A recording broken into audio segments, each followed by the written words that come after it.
Welcome to Learning Photography with Duck. Here's your host, Duck.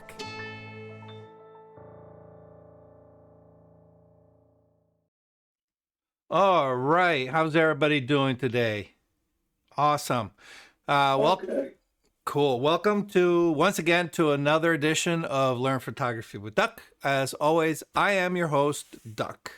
Let me get my projection going. All right, so that way when I share screen, I'm good to go.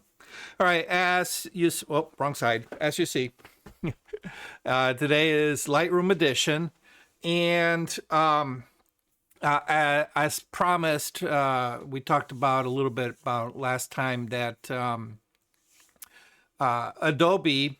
So Adobe, in preparation for their big Adobe Max, they tend to kind of trickle out a few things throughout the year, but they hold out a lot of the really, really good stuff just in advance of Adobe Max, and of course, you gotta hype up your own product. Well, they came out with some pretty impressive stuff, and they're pretty much their full line of products, everything from photo editing to video editing and all that good stuff.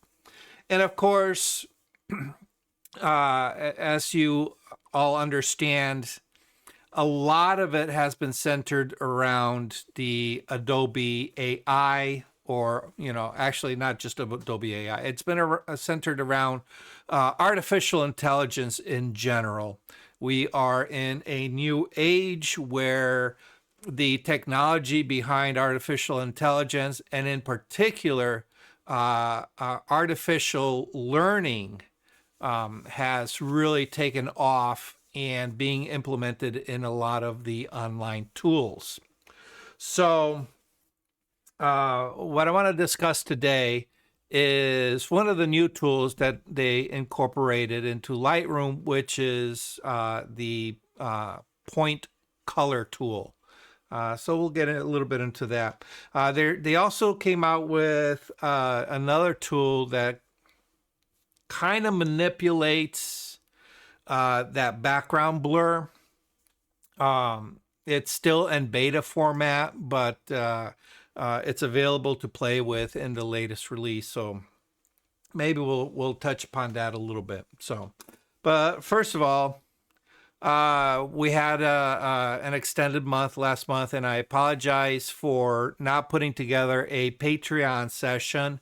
Unfortunately, work has ramped up for me. I've landed a couple new clients. I am in communications with possible 2 new clients, crossing fingers. And of course, it is getting close to the holiday season. So my involvement with the Society of Santas has increased, and we just did a major, we did a photo shoot this past weekend, which we did as a fundraiser. So I don't think I've ever talked about the Connecticut Society of Santas here, but we're a nonprofit organization. There are a couple of layers to our organization.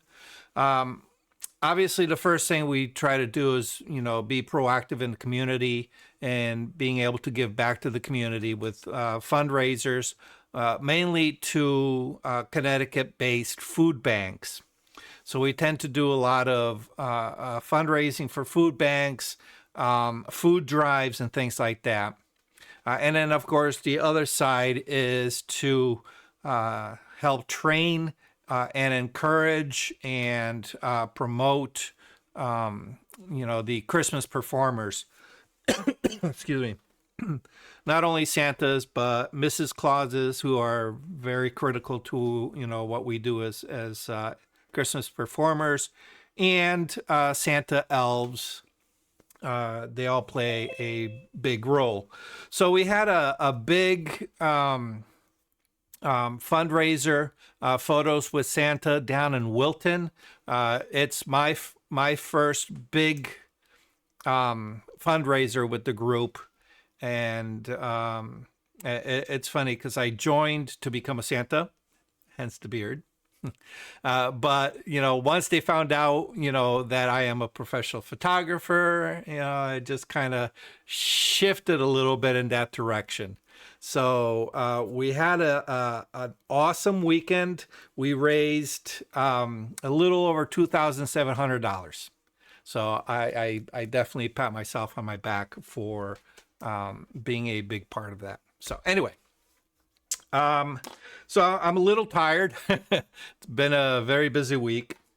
Remind me later, and I'll try to share some images. I don't have anything loaded on my machine here. They're all on my laptop, which I took on site. But anyhow. As far as things coming up, I have not put anything together. And the Connecticut Professional Photographers Association has a couple events, but they're geared more towards our members. One is pretty much going to be a headshot session, where, we kind of get together to update our headshots. If anybody's interested in joining that, us for that workshop, that's fine. Everything is on the ctppa.com website. Just look under events. And of course, we welcome anybody who wants to join CTPPA. You do not necessarily need to be a member of PPA, the national organization, but, we kind of work hand in hand with PPA in helping our members get certification and with the education and PPA. So if you're interested in taking your photography to a more professional level, consider joining. You're always welcome. All right, so that's enough for that shameless plug. Next month, it's going to be a Zoom session with CTPPA. And we're going to be sharing, all kinds of, what they wanted to do is share all kinds of resources that make editing easier. So, we can talk about and share our brushes, our, actions that we use and things like that. So, that might be something worth interest to you. And of course, in January, if you are interested in finding out a little bit about what CTPPA is, consider joining us for our Zoom session on January, where we're going to be talking about, what we're looking to do for the year 2024, what our goals are, and we're going to ask our members, what it is that they want from the organization. So if you're interested in finding out about CTPPA, that might be a good one to attend. Okay, so enough of that stuff. All right.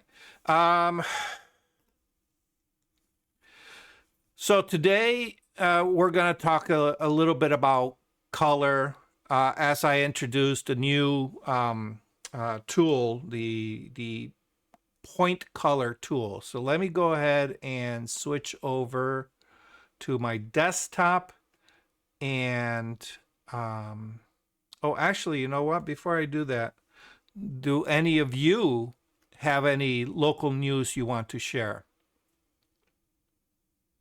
No? Oh, I almost forgot. Oh, wow. I'm a little embarrassed. I will be doing a presentation with the North Haven Camera Club. I was about to mention that, but I was on mute. Go ahead, Doug. It's been a long weekend. I'm still sore, I'm surprised my knee's not killing me. I've been on my feet all, Friday it took 3.5 hours to set up, and Sunday it took about an hour and a half to break it down and pack it. Go figure, right? But anyway, let's see. Let me pull up my schedule because I don't remember. I think it's the 5th. Hey, Doug, before Yes. you mention yours, because I know it's later, tomorrow night, Tuesday, November 7th, at North Haven Camera Club at the Hope Christian Church in North Haven on exit 9. Lisa Cuchero is going to be there to speak. Oh, okay. Yeah, she does some pretty interesting stuff with she's been on a macro kick, right? I believe lately. She's on a begins with a Z. Hold on a second. Let me Duck, why don't you bring your stuff up, and then I will talk about what her topic Sure, is. sure. So what my presentation is going to be on Tuesday, December 5th. And their meetings go from 7 to 9. And like Bill mentioned, it's at the Hope Christian Church on Monowese Avenue in North Haven. So my presentation is going to be pretty much a lot of the stuff that we cover here on our Monday night Zooms, where we kind of take our photos and we edit them up. The presentation is called From Drag to Brag, taking your images to that next level where, you come home with less than favorable images and you look at them and you say, oh, and you kick yourself for taking some lousy shots. But hopefully, after the presentation, you'll see some of those less than favorable shots in the new light and what can actually be done with some clever editing. And as you know me, I don't do anything like really ridiculously fancy. It's a lot of the basic tools that we just use to bring out what is hidden in the images. And that's what I'm going to be talking about, is how to take, these ugly duckling images and, through clever editing, and the basic tools, a lot of it that, I'm a big fan of Lightroom, especially now that it's incorporated so many really great tools, taking that blah image and just making it, something that you'd be more than happy to print out and hang on your wall and just brag about it. Okay. For those of you who do competitions within the camera clubs, this is a great way of taking your images to that next level where maybe you weren't placing, or maybe you were placing low and you want to start placing a little bit higher. All right, so you take some of the lessons that I'm going to be teaching during that presentation, apply them, and hopefully you'll get some better results. So if you are a member of North Haven Camera Club, I hope to see you there.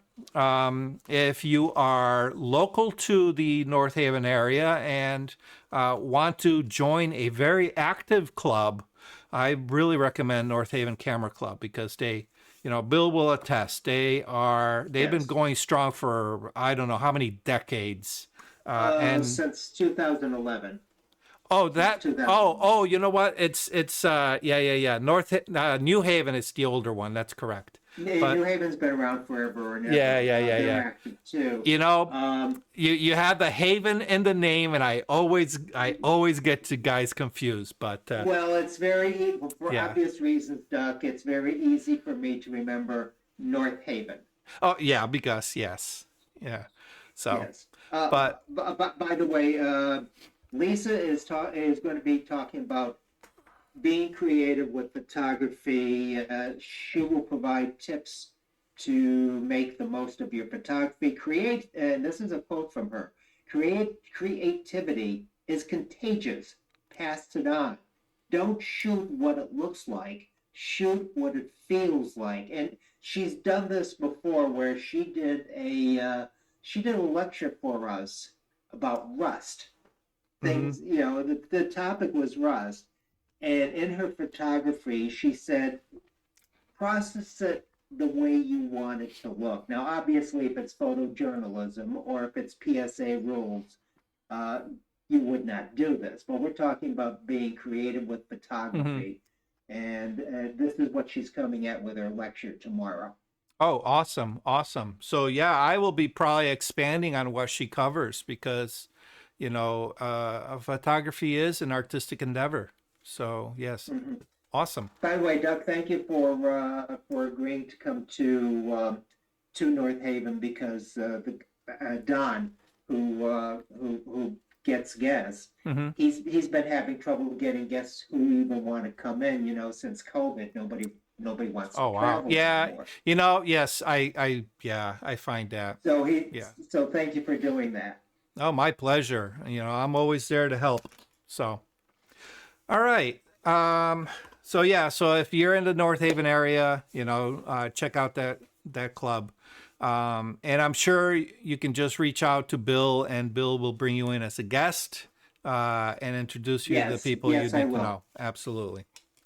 All right, so let's talk about. Let me switch over to my desktop, and let me go ahead and share my screen. All right, share. Awesome, awesome, awesome. Okay. All right, so actually let me do one thing here. Excuse me. I pull aside another image? Could have sworn I pulled aside a. Maybe not. All right. All right. So remind me later on. I'm gonna see if I can find some behind the scene photos from whatchamacallit, from this weekend's photo shoot. Let's see. I thought I put something here, but I guess not. Oh, wait a minute. I do have these two images. This one here. That's the Santa that I worked with, and this is one of the sets that we had. He has this gorgeous. It's a real sleigh, and it's heavy as heck. And this is one of the sets that we used, and you can kind of sort of see the sleigh back there, but this is Santa Bill and Marty the Elf, and they were there to greet and entertain the kids and the families, and we had a really good time. So anyway, but yeah, so come on, there we go. I'll see if I can dig up some more photos later on. All right. So, but for now, we're going to discuss color. Oh, let's bring back my selections. Okay. So when it comes to colors, we have several tools available to us through Lightroom, and of course, by extension, through Adobe Camera Raw. And of course, when you go into Photoshop, there are color tools available there, right? And when we talk about color, there are two basic categories that we tend to think of when it comes to color manipulation. Okay, one is color manipulation, and the other one is color grading, and they both kind of do two different things. All right, so color manipulation is when we take a particular color and we manipulate it in one way, shape, form, or another. I've discussed in the past, there are three basic things that you're going to manipulate within any photo. It's going to be composition. Well, actually, once you've done the composition, it's going to be your light, your luminosity, okay, your color, and your texture. Okay, those are the three big ones. Okay. And when it comes to color manipulation, all right, you're either manipulating the hue. So, like, for example, green is a hue, all right, and we can take that hue and we can shift it to one side or the other on the color wheel. Okay. And we can control the luminosity of that color hue. We can make it lighter or darker. All right. If you make it lighter, it tends to go a little bit more on the pastel side. And if we make it darker, obviously it gets, closer and closer to being, black. And so we have hue, we have luminosity, and then we have saturation. How intense is that color? All right, so these are the three things that we can manipulate on color. Okay, color manipulation is pretty much, very, very locally centered. Okay, so for example, we'll take our first image here. Let me pull it up. Oops, too big. All right, this parrot here. Okay. I should probably just reset it because reset. Here we go. Okay. So as you can see, this parrot a little washed out, definitely underexposed, because when I shot this, it was in an indoor aviary. There was, pretty bright sun, but there was a canopy of trees that kind of blocked all the light. So this parrot was sitting in the shade of a tree. So as you know, if you need to, brighten up the subject, you're going to overexpose, what the camera setting gives you. And I didn't want to overexpose it because there are these points of light that were coming through the branches of the tree that I didn't want to blow them out. Okay, so we have all these points of light, because when you are in the field and you manually overexpose, you're raising the luminosity level across the board on everything. So while your shadows are getting brighter, so are the bright areas of your image. They're going to get brighter, and I didn't want to blow them out to white with no detail. Okay, so I made the conscious decision to not blow everything out, thinking that, hey, I can always boost the luminosity in post. And because I'm shooting raw, I know that I can get a good 1 to 2 stops more of light out of this image. Okay. So the problem with color when you are working outside your target exposure range is that color tends to get washed out. All right.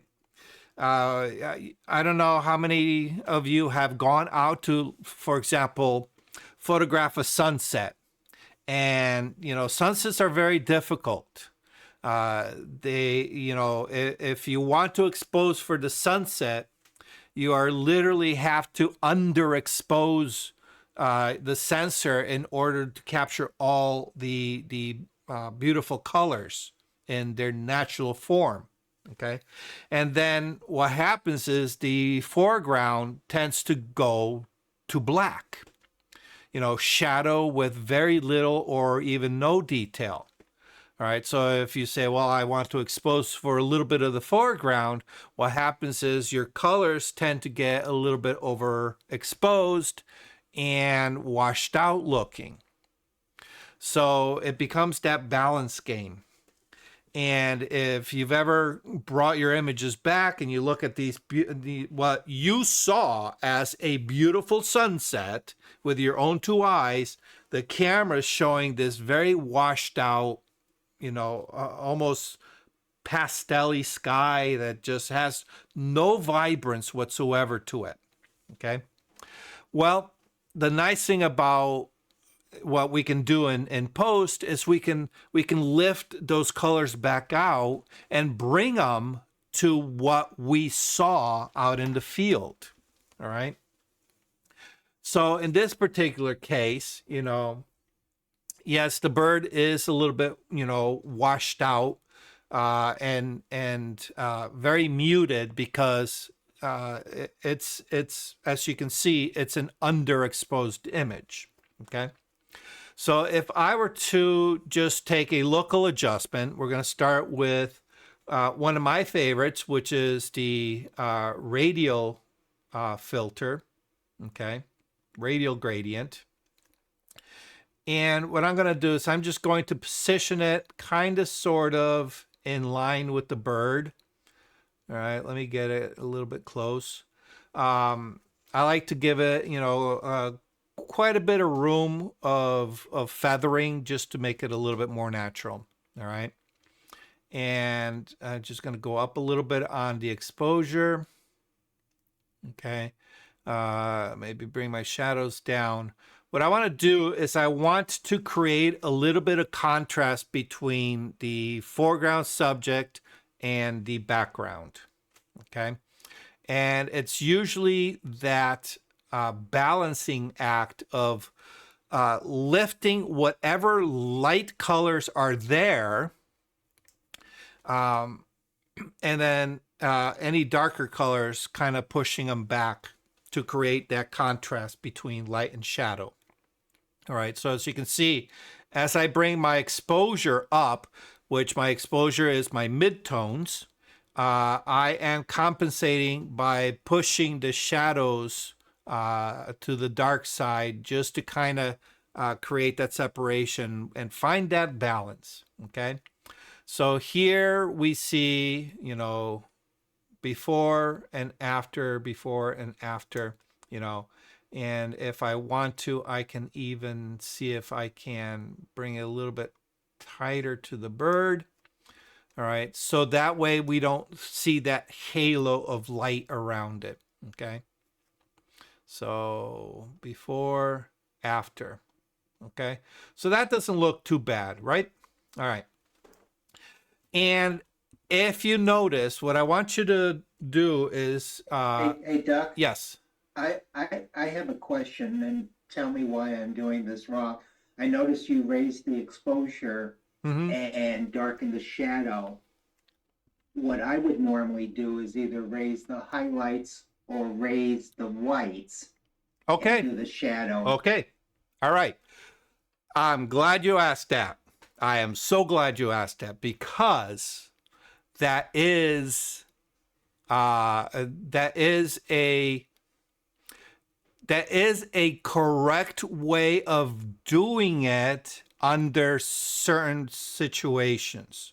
Okay, so let's figure out why I chose this way instead of the way you did. Okay, so let me go ahead and zoom in here. Oh, too much. Let me back it out a little bit. All right. Okay, so let's take a second and analyze this particular image. Okay. Let me bring out the histogram. Okay. And All right. Hopefully you can see the histogram pretty well. Yes? Yeah. Okay. All right. Now, you have to understand the histogram is for the entire image. And what we're doing is we're looking at a very small section of the entire image. We're just looking at the area of the bird and the area around the bird. Okay? So if we look at the bird, are there any highlights on the bird? Okay. No. All right. Because if you recall, my initial thing is to create a little bit of contrast to bring the bird out. So when I placed my gradient, my circular gradient, I only placed it around the bird. Okay. So what is outside that circle, I could care less because the gradient is not going to affect it. Correct?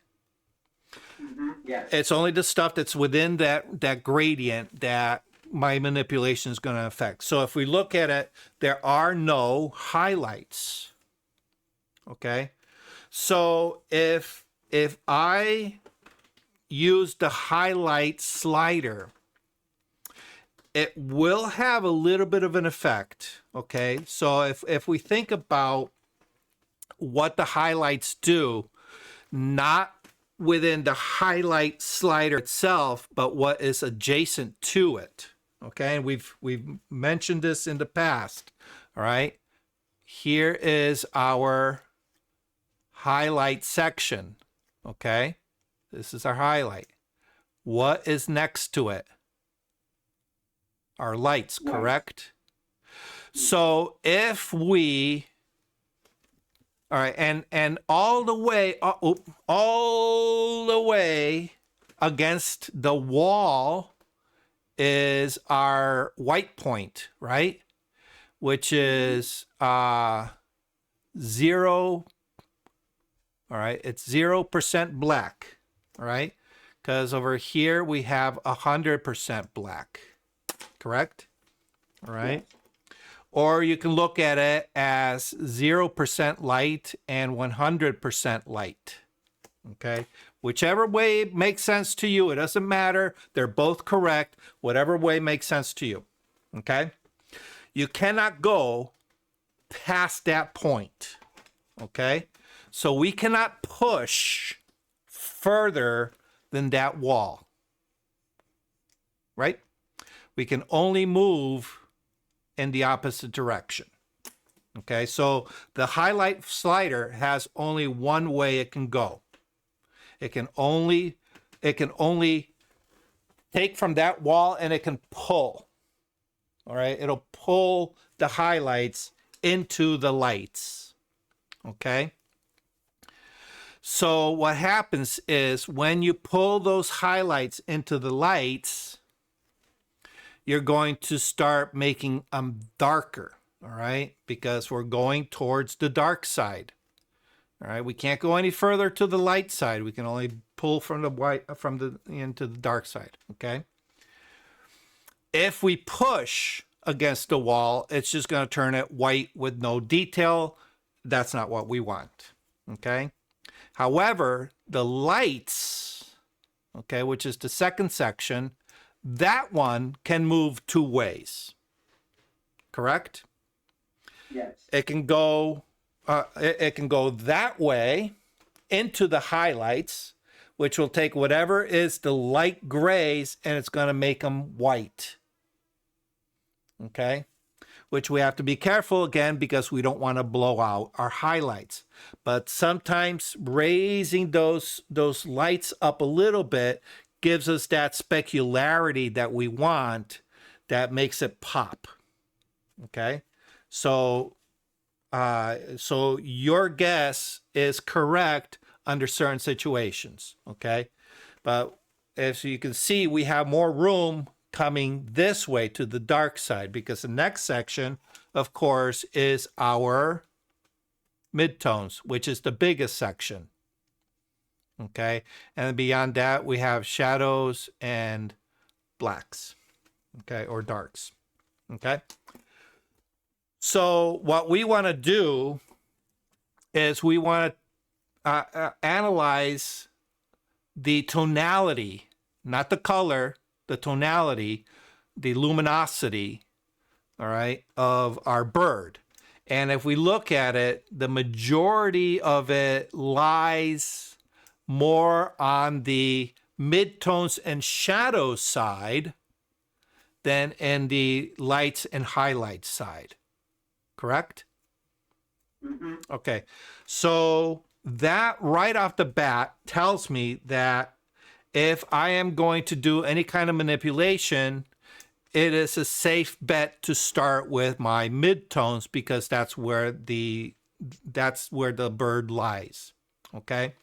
So if we think about it as, you know, in that zone system, you know, that I mentioned previously, a couple months ago or whatever it was. Okay. We have the 5 zones that are, that align with the 5 sliders that we have. All right. Our whites, our highlights, midtones, shadows, and darks. Okay. So on the bird, the only area that's really falls under the lights would be around the eye. Okay. So as I manipulate it, I would need to keep a close eye on that, make sure that I'm not blowing that out. Okay. But the nice thing about it is that if I am manipulating my midtones and pushing them to the light side, and again, it's like an accordion, everything gets squish, squish, squish, squish. I can always take whatever's getting squished too much and bring it back. Make sense? Mm-hmm. Okay. So that eye, which falls here, is the only thing I really, really need to be concerned with in this particular image. Okay.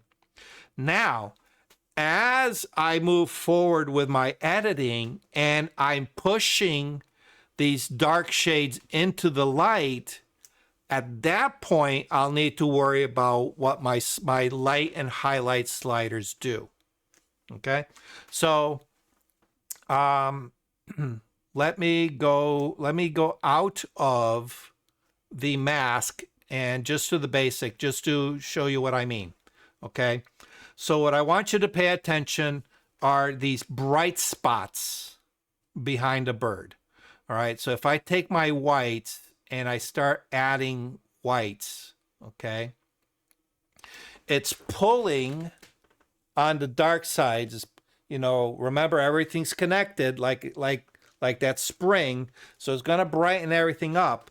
But now what we have are these very bright points of light here, all right, that have gone to white with no detail. So what happens? Our eye is pulled to those, which is not our bird. So we're being pulled into an area that we don't want our eye to travel to.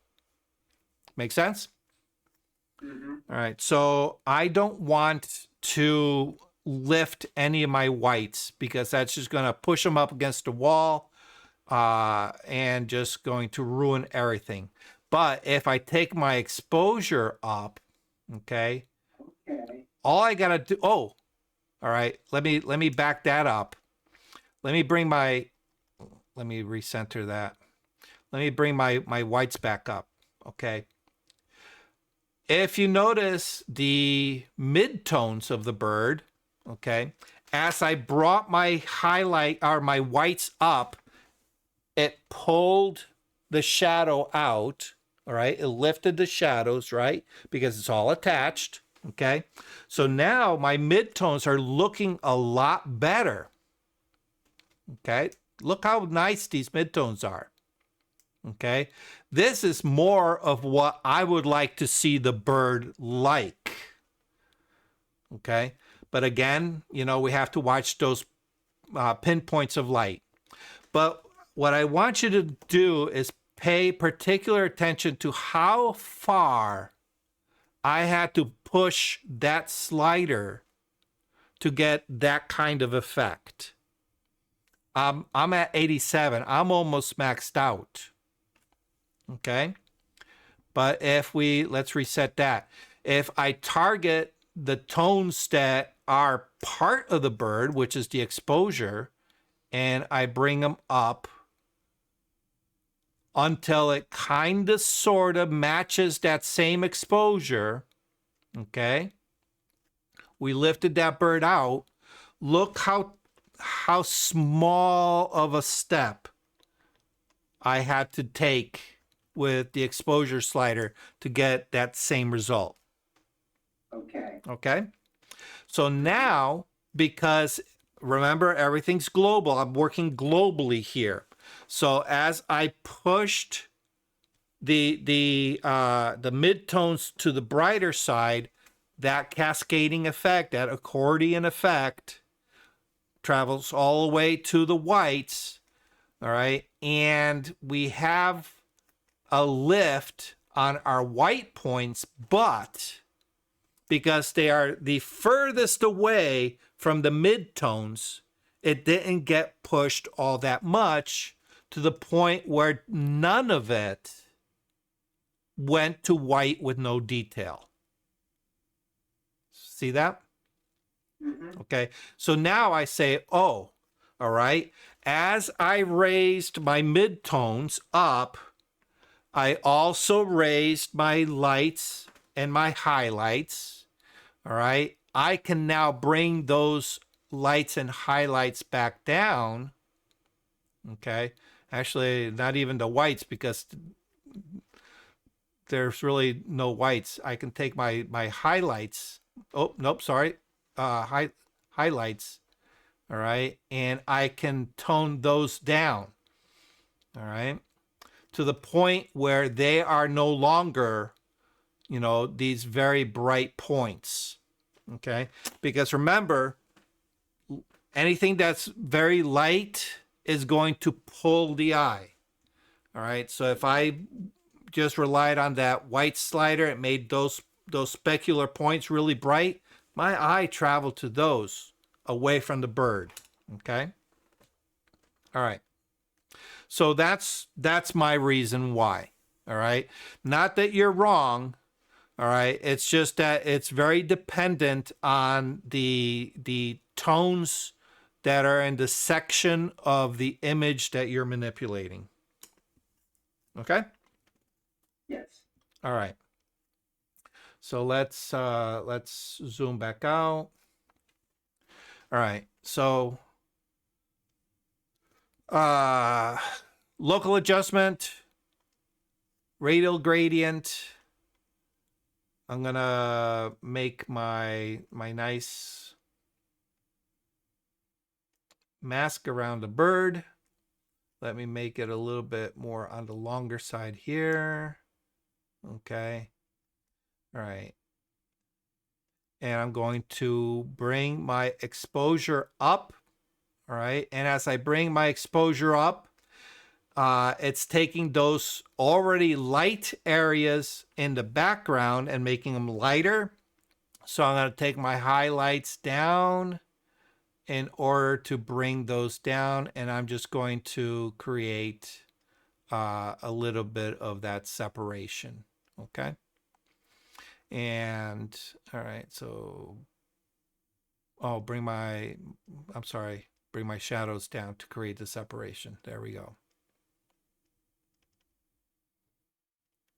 Almost forgot what I did before. All right. Bring my exposure up, bring my shadows down. Okay. All right. And if I want, I can bring my highlights down. Okay. All right. So makes it pop a little bit. Okay.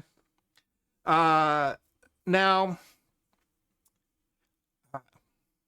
why did I use a radial gradient? I don't know. It's what I'm used to. All right.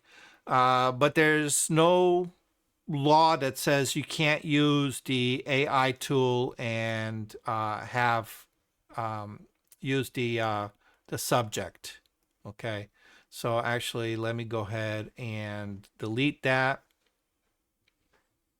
and just use the subject AI. It takes a second, but it's going to pick it out. All right. It does a fairly decent job. The tail feathers are a little bit lost, but you know what? That's okay with me, simply because I'm not too concerned about the tail feathers. I'm more concerned about bringing the body out. So again, I'm going to, in this particular case, I might not even go with the midtones. Okay. Yeah, maybe. Shadows, exposure. All right, what I'm looking to do is create a little bit of local contrast. Okay, but I'm not using the contrast slider, because the contrast slider, you know, just really does some really funky stuff. The contrast slider wants to take the lights and push them more to the lights, and the darks push them more to the darks. All right, which creates a separation along the midtones. All right, in this case, I don't want to create a separation in the midtones. I want to shift those midtones. Okay, so that's why I don't go for contrast. All right, and because it's a bird that's got nice feathers, one of the things that I tend to do is I will go over to the, oh, come on. I hate that thing is so close to the elevator, so close to that friggin', whatchamacallit, little arrow on the side. I wish they'd fix that. We're going to go to effects, and we're going to add a little bit of texture and a little bit of clarity, just to make, you know, that texture of the feathers pop out a little bit. Okay. All right. But we're actually talking about color here. Okay. Not necessarily, you know, exposure. Okay. So what I want to do is now work on creating a little bit of contrast between the color of the bird and the color of the background.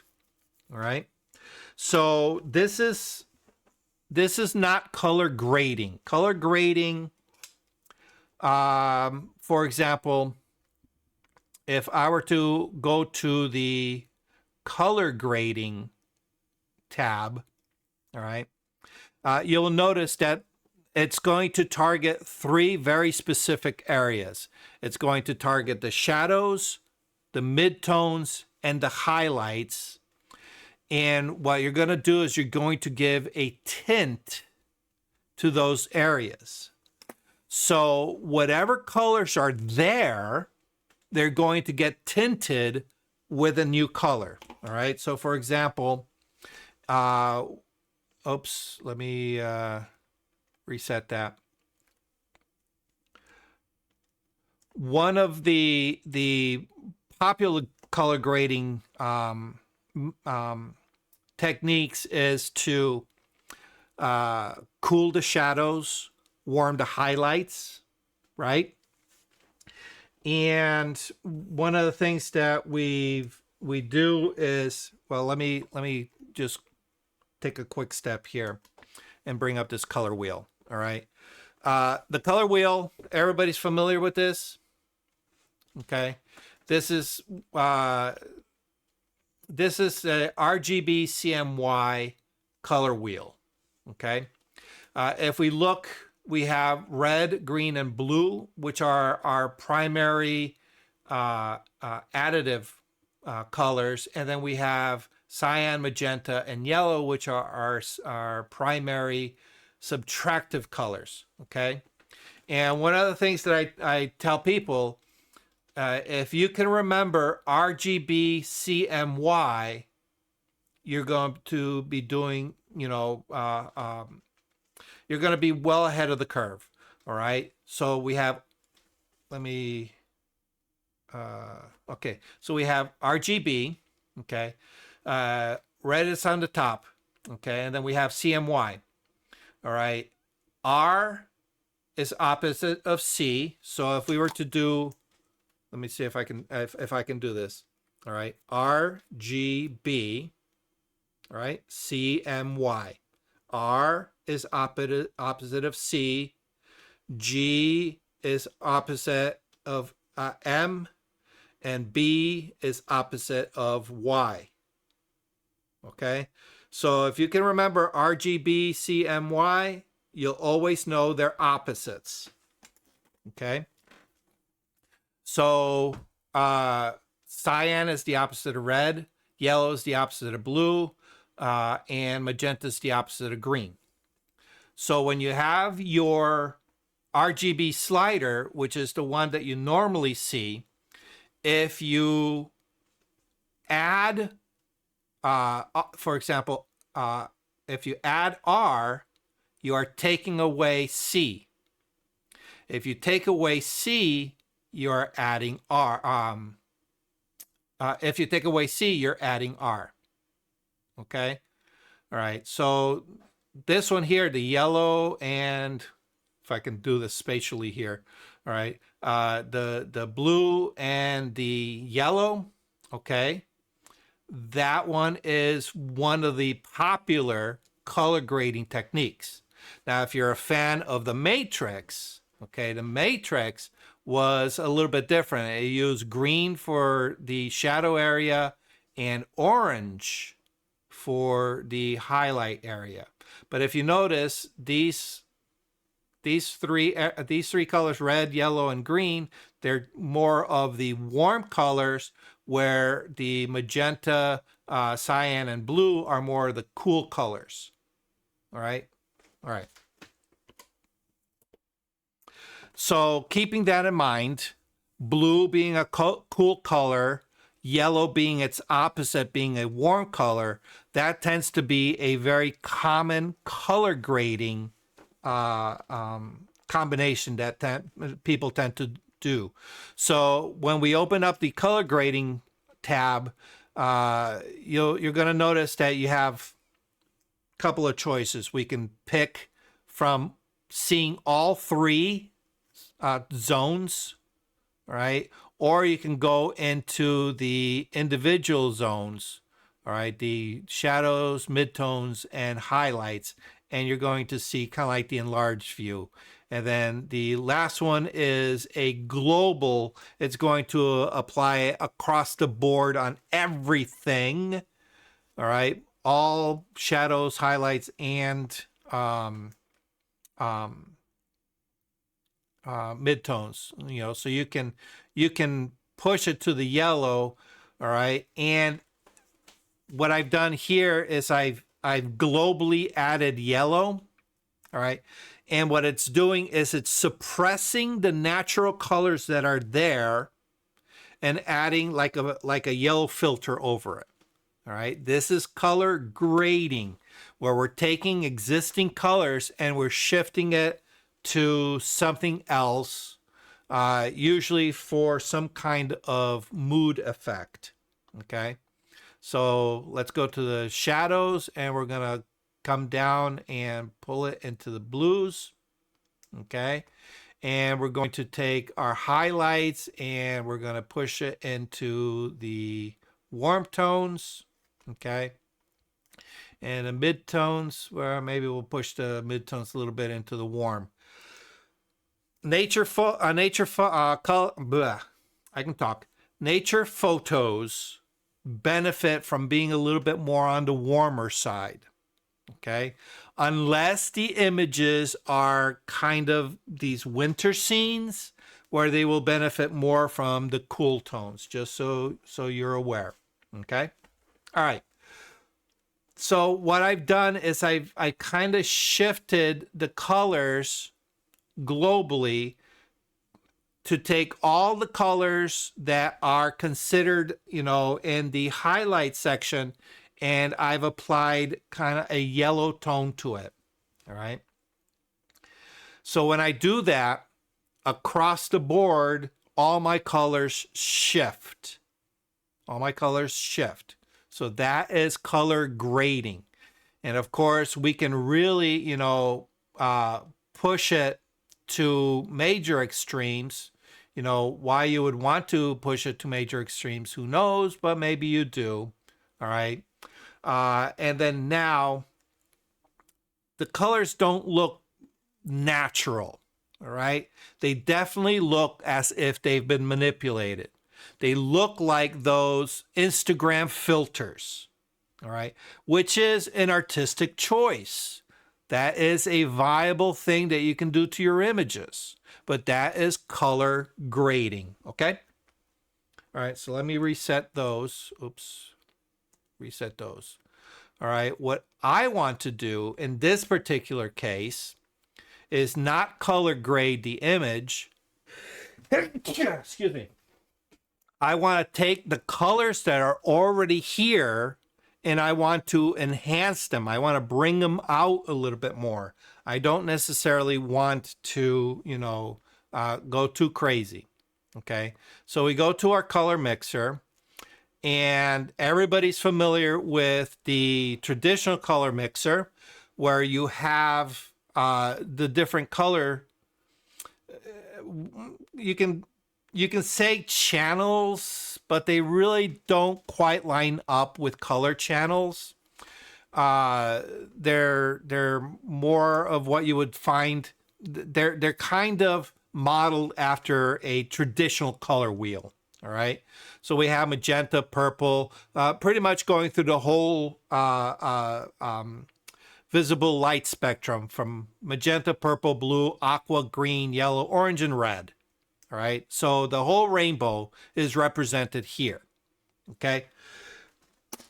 But there's a problem in the fact that that's not quite how colors behave in photography, because what we're doing is we are taking three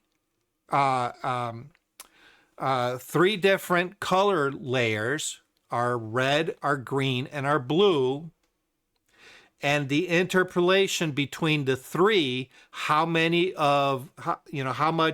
of one in relation to another when they're mixed together is going to give you a third color. All right. And it does not quite line up with this scale. So for example, green, which is our bird. All right. We look at it, we see it, and we say, that's green. Okay.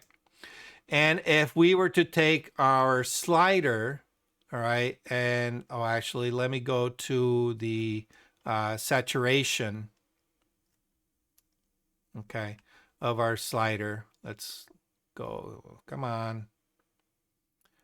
My computer is being slow today. All right. And we take the saturation level of the green up. Okay. You can see that it really didn't do very much to the green that's here. All right. Let me zoom in a little bit. Okay. So if I were to turn that off, toggle it off and on, okay, we're not seeing, actually, I'm not seeing a heck of a lot of difference. Why?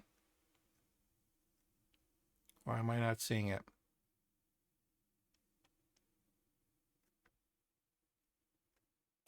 Okay. Oh, I am seeing. Okay. I did see it. There we go. Okay. What I want you to do, I don't know if it's going to come across on the video. I want you to pay attention to this area back here. Okay. All right. See how it shifted to purple? And now we got green. And now, can you guys see that okay? All right. I'm manipulating the green slider in this mixer. Okay.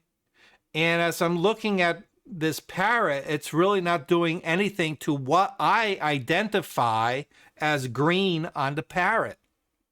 It's not, it's barely touching it at all. However, if I go to the yellow slider, Okay. All right. Notice what it does to the feathers on that bird. And of course, in the background as well, because this is a global adjustment. All right. It's changing it a lot. All right. So even though we identify this as a green bird, the majority of what's creating that visual green for us is actually more in the yellow spectrum. Okay. So that makes it a little bit difficult to kind of wrap our heads around, because I want to manipulate the green of the bird. All right. I don't want to manipulate the yellow. All right. So now I'm forced to use a slider that, in my brain doesn't quite jive. Okay. The same thing happens with like skin tones. All right. I don't have an image. Yeah, hold on. Let me pull one up. Will get me. All right. Here. Skin tones. Okay. We see a lot of red and magenta and orange. Okay. And the orange and the red are the ones that the orange and the yellow are the two primary sliders that we tend to use for a lot of skin tones. Okay. And even red. Okay. You can see the red of the cheeks there. Okay. So now in order to color correct or to manipulate skin tones, I have to juggle within a few different sliders. All right. That may or may not affect other things. Now, again, I'm working globally, but eventually we're going to go to local adjustments. But I just want you to see how these sliders don't quite jive with what we're looking at. Okay. All right. So let's go back to our bird. Okay. So the new tool that Adobe introduced is what's called point color. Point color. Okay. So now what we don't have is we don't have anything that says, all right, this is going to target the greens, this is going to target your blues, this is going to target your reds. All right. But what we do have is an eyedropper. Okay. And that eyedropper is now going to allow us to very specifically pinpoint the color that we want to work on. So now we don't have to guess at what color may or may not work with the slider.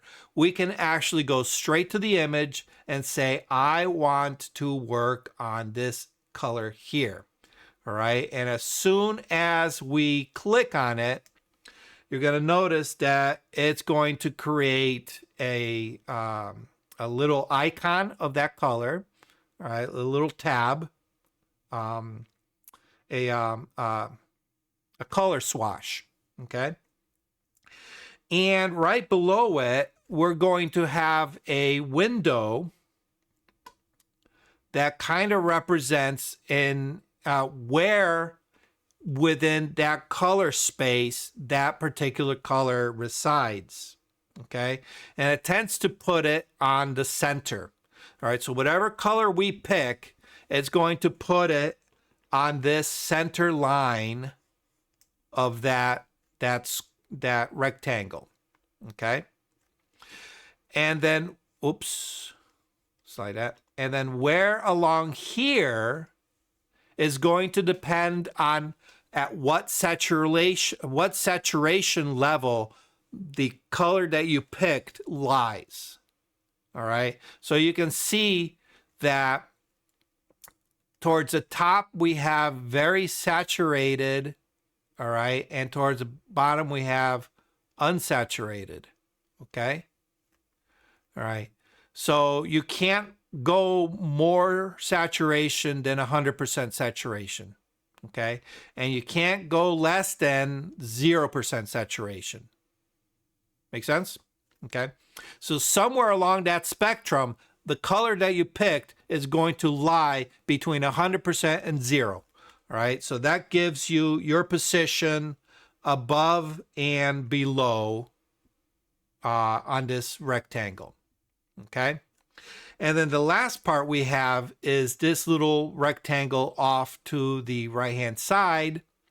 And this is going to be our luminosity setting. All right. How dark or how bright is that point that we picked? Okay. And below that, we have our manipulations. All right. We discussed earlier what are the things we can do with color. We can manipulate the luminosity, how light and how dark. We can manipulate the saturation level, and we can manipulate the hue. All right. But we're very limited as to what we can do with the hue. All right. We can't make yellow into purple.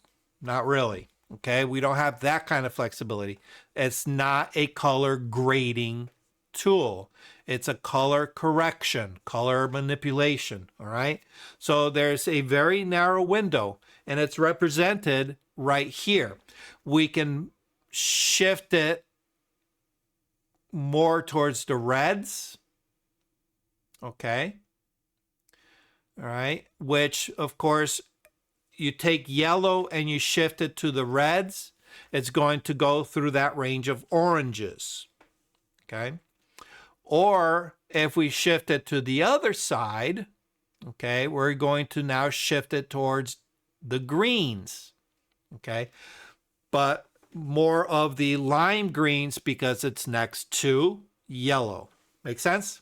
Okay, so now as I shift it more towards what I consider more of the true tone color of the bird, okay, you can see now that we are getting a richer green color to the parrot. Okay, this is now looking like a green parrot, and all of a sudden I got Monty Python's parrot skit in my head. It's a deceased parrot. All right, which to me visually makes sense. It makes sense. This is what I saw. This is what I thought I photographed. Okay, so when I open it up and I don't see green, all right, and not only do I not see green, but, you know, the computer tells me it's not green, it's yellow. Okay. So now I can shift it over to the green. All right. Right below, you will see that we have, I hate these friggin', why, and I can't get rid of that. I wish they had a little toggle that says disable that hidden friggin' feature. I hate it. I hate it. I hate it. I would write Adobe, but they're not going to listen to me. Okay. So now, if you notice, I actually clicked and dragged that little circle over to its new position. Okay. So I can work very visually within this tool. I can say I want this from here to here, and I moved it. All right. But you can also do the same thing within the sliders just below it. And we have our three sliders. We have our hue shift. All right. What is the color? We can shift it to orange. We can shift it to green. We have our saturation shift. We can add more color saturation, or we can take the saturation away, make it a little bit more pastel. Okay. And of course, we have the luminosity. We can make it lighter. We can make it darker. Okay. The other slider we have is kind of a little bit of an interesting one. It's called the range. The range. All right.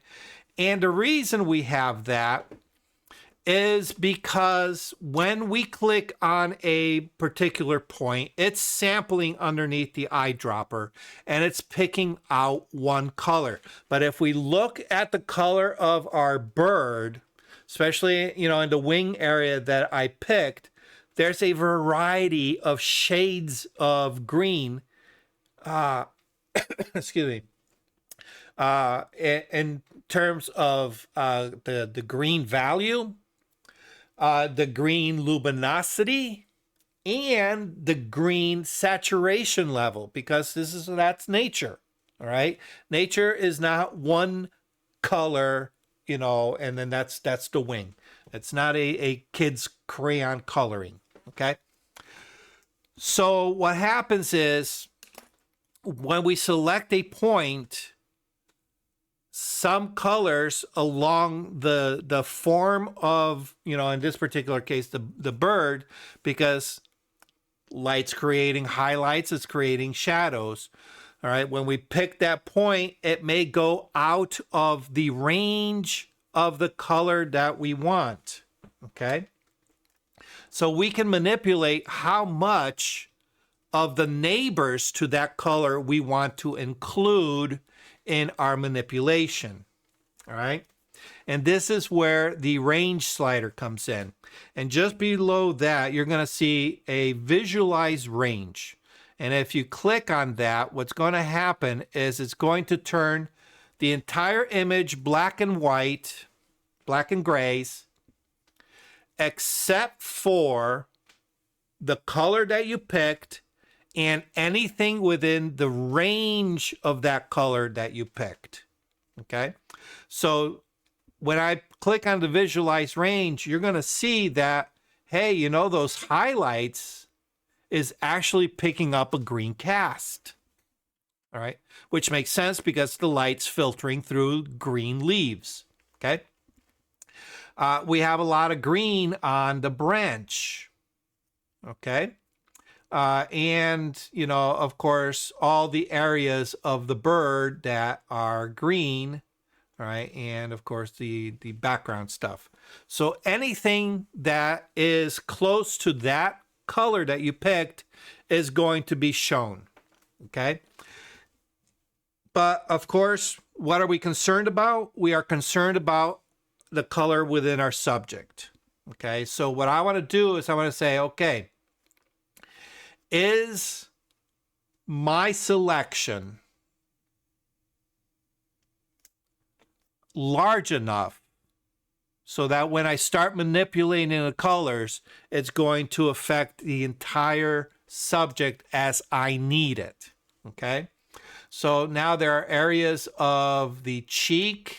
All right, there's areas of the nape that are kind of outside of that range that I might want to consider. Okay, so the range is set at 50. That means we can narrow our range a little bit smaller, or we can expand. All right, expand and narrow. All right, our range.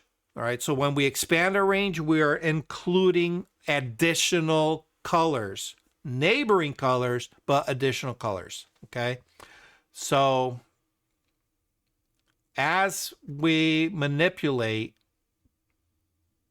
up, all right, where you're going to notice, and I don't know if it's you're going to see it here, okay, but you're going to start getting more of the greens in the area. Oh, you can actually see it down here a little bit more.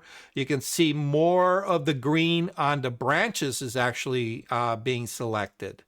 Okay, all right.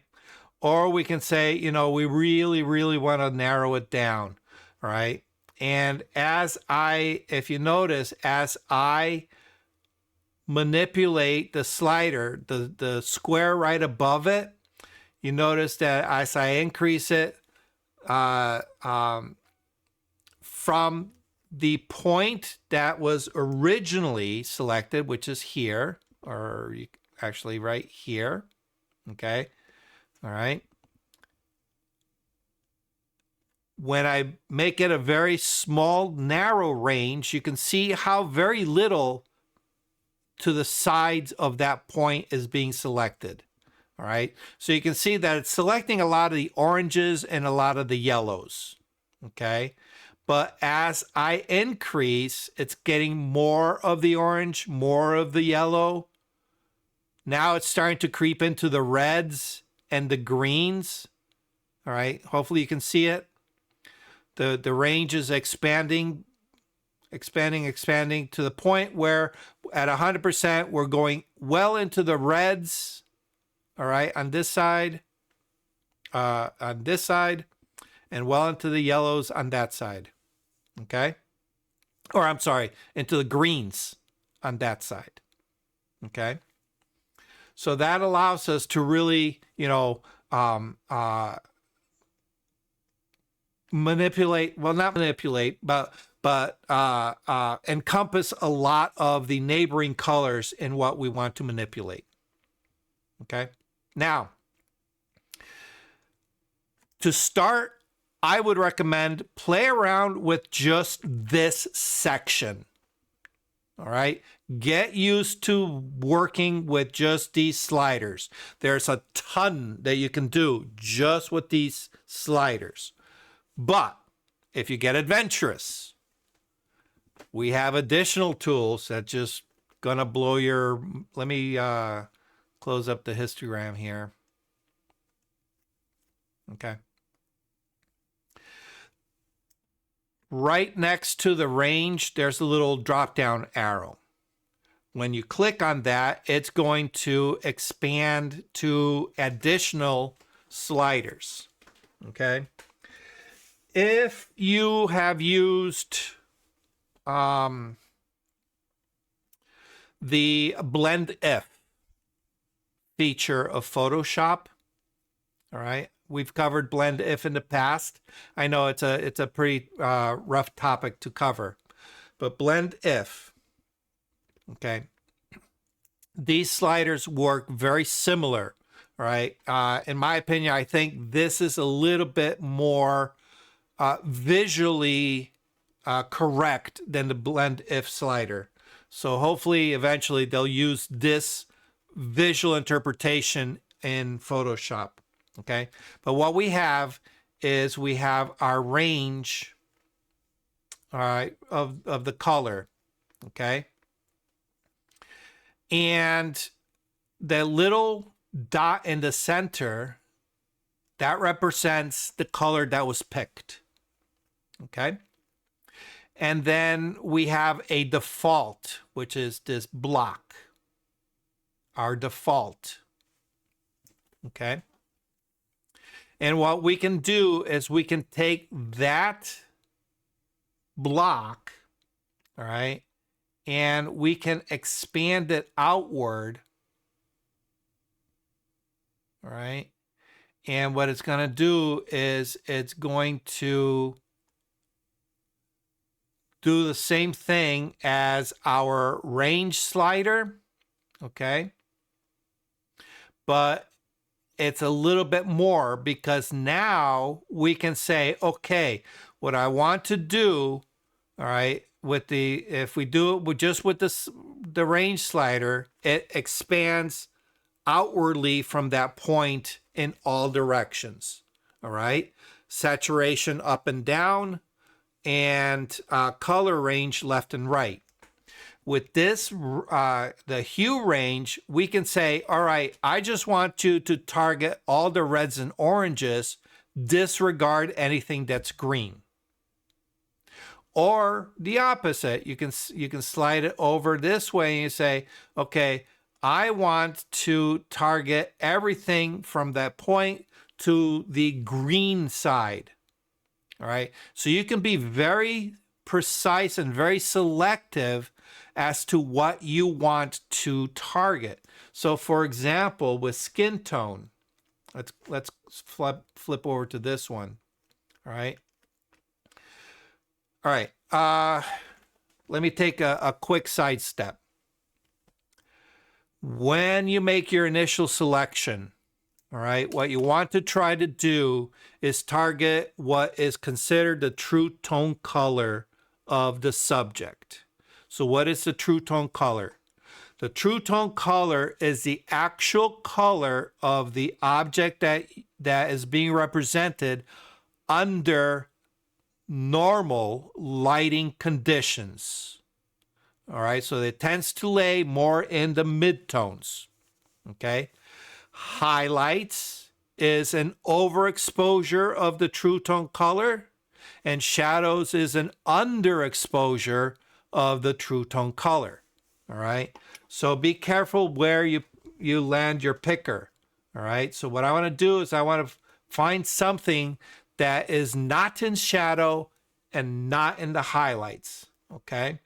So I'm going to go ahead and pick something in the true tone color. And if you don't like it, all you got to do is come up to this little swash here. You can right click and you can delete the swash. Okay, and it will allow you to go ahead and pick up a new color. Okay, all right. So in this particular case, I can say, you know what? What I want to do is I want to minimize the yellows. All right, but I don't want to kill any of the orange or any of the reds. Okay. So if I were to just go to my range, you'll notice that I can narrow it. It's going to narrow it just around that color that I picked. Or if I expand it, it's going to go not only into the reds, but also into the yellows. All right, so that may not work for me. However, if I click on the hue range, all right, I can say, all right, I don't want to go into the yellows. What I want to do, I don't want to go into the reds. I want to preserve the reds. Okay. So what I'm going to do is I'm going to select everything but the reds. All right. So in this case, you notice I'm getting everything in the orange to the yellow. Okay. So now that is what is going to be targeted. Okay. And then from there, I can say, all right, I want to bring my everything that was yellow and the skin tone, I want to push it a little bit, make it a little bit more pinker. What's pink? It's red. So we're going to shift it a little bit into the red. And now we have skin tone that is more red instead of yellow. I don't know if you guys can see that shift. We got rid of a lot of the yellow. Let me make it a little bit more obvious. There we go. Okay. So before, see a lot of yellow in my skin. All right. After, definitely a lot pinker. Okay. Of course, I exaggerated here. You're going to, salt and pepper to taste for your image. Okay. All right. Let's go back over to our bird. All right. The next two sliders, it's the same exact procedure, except it's targeting different things. All right. So the first one is the hue, the color that is being targeted. All right. The second one is the saturation range. All right. This is a little bit more specialized. So you can target just the colors that are a little bit on the oversaturated side. If what you want to do is bring the saturation level down on those. So you can be very specific. I say, all right, everything that is oversaturated, right? And as soon as I click, you'll see it in, all right, you're going to see it up here in this square. As soon as you click and hold, all right, it's going to show you what's being selected. All right. And you notice how it's all the way to the top. I am picking everything that is oversaturated. All right. Or you can say, you know what? I want to take everything that's not so saturated, I want to raise the saturation. So if I go over here, all right, obviously I can't go lower than the point that I selected. Okay, I cannot go lower than the point that I selected. Okay, and I cannot go higher than the point that I selected. Okay, so just keep that in mind. All right. So you can control how much of the saturation you're selecting, and of course the luminance works the same way. All right. And in this case, what you're going to do is you're going to look at this sidebar here, which is our luminance scale. All right. We want to target everything that's very light, or we want to target everything that's very dark. Okay. And always from the point you selected. Okay. You cannot select anything darker than the color that you selected. I mean, I'm sorry. The lightest part of the darks, you cannot go below. Okay. So let me see if I can show this. Here's our point of our selection. We can go all the way to the darkest part, but from here, we cannot go lower. Okay, we're stuck at this point.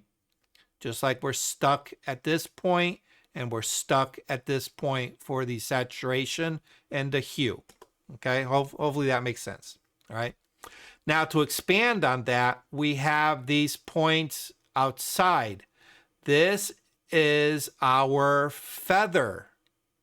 All right, just like the blend if, we set our boundaries and then we break those little points apart.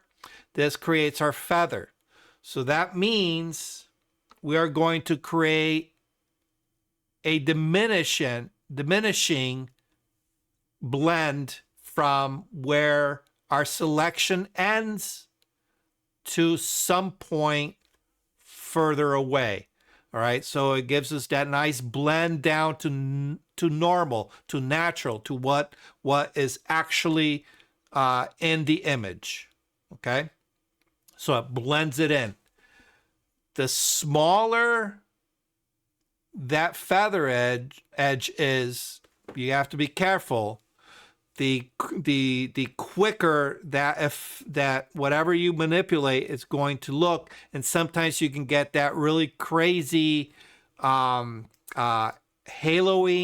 or the crazy stair-stepping of colors, or that solarization look. So you have to be very careful with that.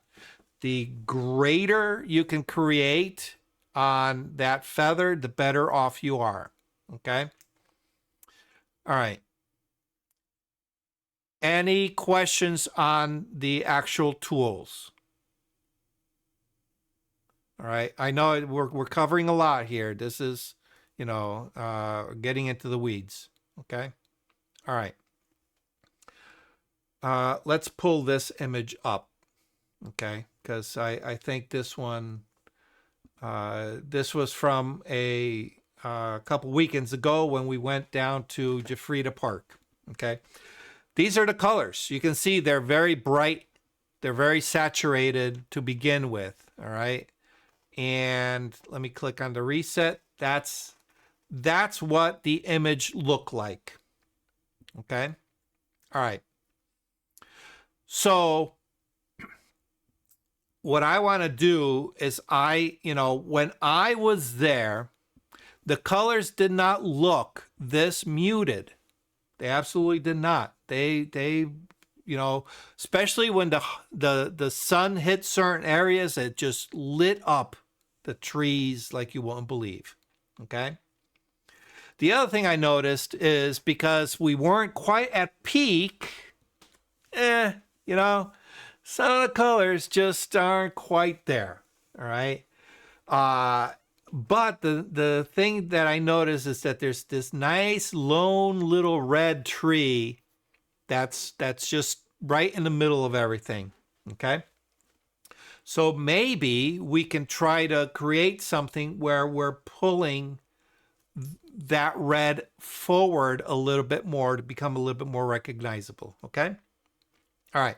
So now what we have to start doing is thinking in terms of color contrast. All right. Color contrast. We have a lot of green. We have a lot of yellow. All right. And we have just a spattering of red. Okay. And we also have a combination of the two. So where we see the brick here, that's a combination of the red and the yellow, which will give us orange. Okay. So starting with our workflow. All right. In the past, all right. Well, actually, before I go into what I've taught in the past, all right. One of the more common things that a lot of people do is they will jump to this section right here, which is your white balance. This tends to be a default for a lot of people. I tend to warn people because this is not going to give you the results that you want, okay? If I start warming it up, all right, what's happening? Well, this slider right here that says, oh, I can draw. This slider that says temp, that will take you from blue to yellow. Okay? And the one that says tint right below it is going to go from green to magenta.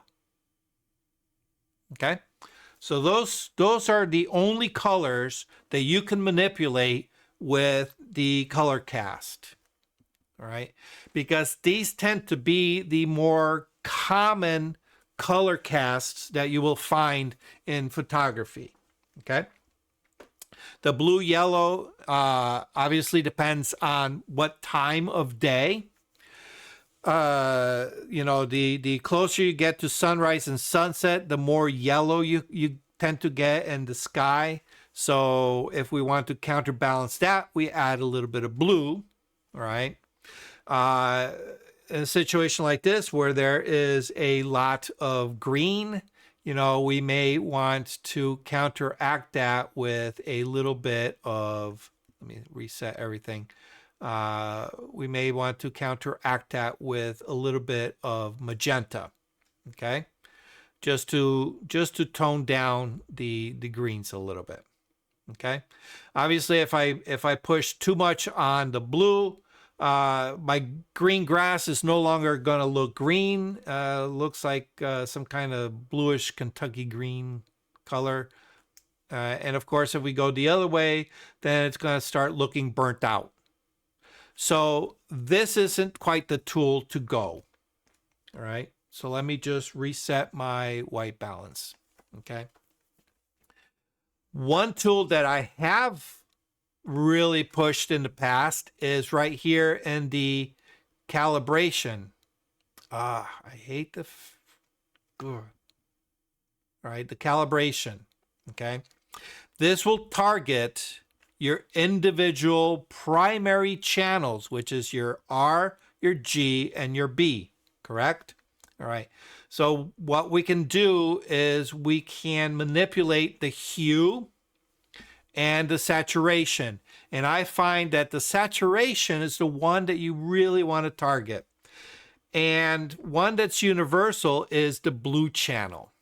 Okay. Now, this is very similar to back in the film days, especially black and white film, where you would put a red filter in front of a black and white and it will give you those screaming, you know, dark blue skies.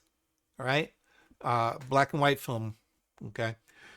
We can do the same thing. You know, this is kind of like manipulating that, the blue channel. Okay. So we can take this and we can kind of start looking to get our colors within a certain feel or look that we want to get. Okay. So for example, if we have a lot of green, if we take our green slider, all right, obviously if we take our saturation down, we're going to kill all the green that's in our scene. Okay. And if we take it up, wow, that's just going to oversaturate all the green colors, and it's just going to make it look ghastly. Okay. If we go to our red, it's going to do the same thing, just in the red channel. All right. But because we're dealing with our primary channels, remember, color is derived from a combination of all three values, the red, the green, and the blue. So if we only manipulate one, it's going to give you a totally different color based on the values of the green and the blue. Okay? Hey, Duck. Yes. Duck, Yeah. why would you use calibration instead of color mixer? Like what I tend to do with grass is I go to color mixture and I do luminosity to make the grass a little darker, Mm-hmm. and I do the luminosity to make the yellow a little darker Mm-hmm. in the grass. So the green, so therefore the green comes out more than the yellow. Yep. All right. Good question.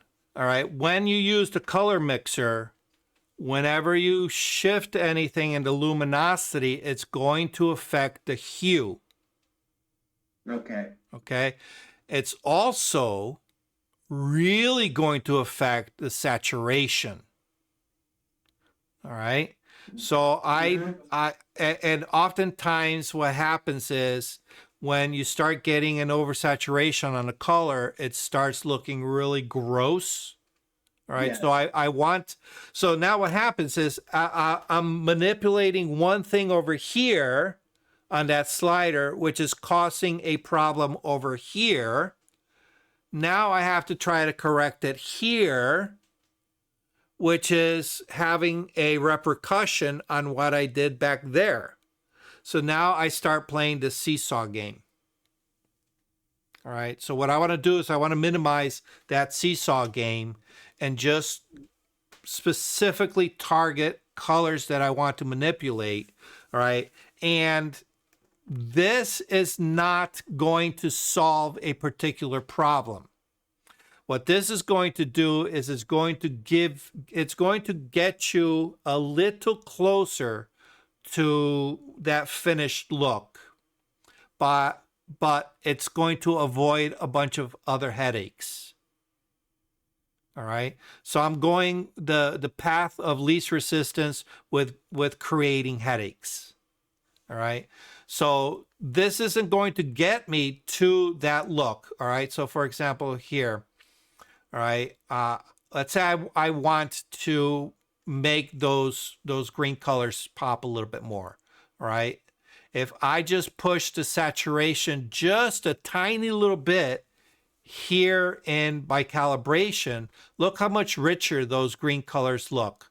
So before, after, before, little dull, after, a little bit more vibrant, right?